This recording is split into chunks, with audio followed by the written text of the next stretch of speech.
पाकिस्तानी अदाकारा सरवत गिलानी ने भारत के मारूफ हदायतकार कैरन जौहर से मुलाकात का अहवाल सुनाया है। हाल ही में सरवत गिलानी अपने शौहर फहद मिर्ज़ा के हमरा एक शो में शरीक हुईं, जिसमें उनसे मेज़बान दीपक परवानी ने कैरन जौहर से मुलाकात के बारे में पूछा। अदाकारा ने बताया कि मैं कैरन की बहुत बड़ी मद्दा हूँ और उन्हें इंस्टाग्राम पर फॉलो करती हूँ। उनकी शख्सियत काफ़ी पसंद है। हम इटली के शहर रोम में छुट्टियां गुजारने गए हुए थे, जब एयरपोर्ट पर मैंने उन्हें देखा। सरवत गिलानी ने कहा कि मैंने उन्हें देखकर फहद से तस्दीक करना चाहिए कि देखो ये कैरन ही है ना।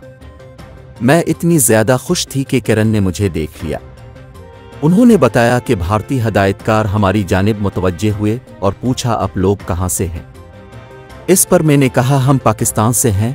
वो बहुत ही अच्छे अखलाक के इंसान हैं। पहले हमने तस्वीर ली और फिर फहद ने उनसे वीडियो का कहा कि आप इसमें पाकिस्तान को हेलो कहें। सरवत के मुताबिक पाक भारत ताल्लुकात कुछ खास अच्छे नहीं थे, लेकिन फिर भी कैरन जौहर ने ऐसा किया।